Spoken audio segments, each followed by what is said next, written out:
દિવાળી એટલે આનંદ, ઉલ્લાસ અને અજવાસનો તહેવાર. રંગો માનવીના જીવનમાં ઉલ્લાસ લાવી તહેવારોની ઉજવણીમાં અનેરો રંગ પૂરે છે.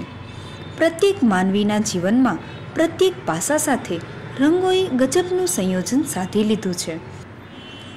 તેમાંય દિવાળી જેવા તહેવારોમાં રંગોની રંગીનિયત ઓર રંગ લાવે છે. મકાનને ઘર બનાવતા ઓઇલ પેઇન્ટ્સ કે ડિસ્ટેમ્બરની સાથે વધુ એક રંગ દિવાળીના તહેવારોમાં ખૂબ વાળી ચોળીને સાફ કરેલા આંગણામાં કે પછી જ્યાં આંગણા નથી હોતા ત્યાં ડ્રોઈંગ રૂમમાં એક ખૂણામાં ચિરોડીના રંગથી તૈયાર કરાયેલી રંગોળી દિવાળીના તહેવારોમાં લગભગ દરેક ઘરમાં જોવા મળે છે.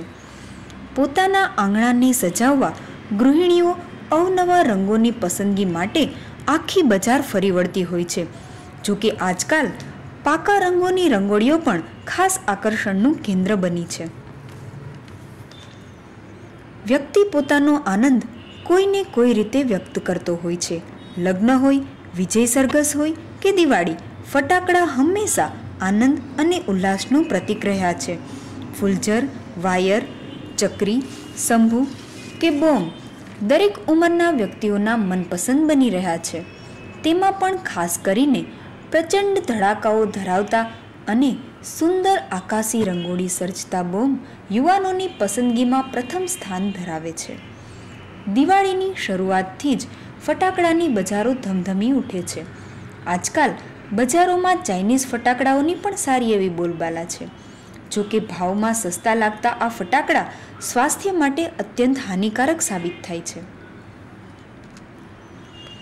સોનાના ભાવ ભલે ગમે તેટલા ઊંચા જાય, પરંતુ ધનતેરસ અને લગ્નસરાની ખરીદી માટે સોનાનું મહત્ત્વ ક્યારેય ઓછું થતું નથી.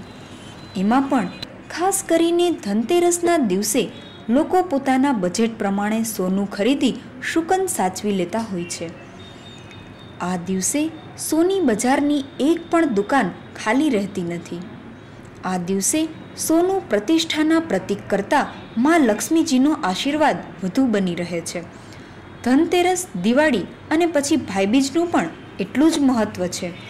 બહેન પોતાના ભાઈને પોતાના ઘરે જમાડે છે અને પોતાના ભાઈની લાંબી ઉંમર માટે દુઆ કરે છે. ભાઈ બહેનને યથાશક્તિ ભેટ પણ આપે છે. આ રીતે દિવાળીના પંચામૃત સમા 5 દિવસ આખા વર્ષને ઉજ્જવલિત કરે છે.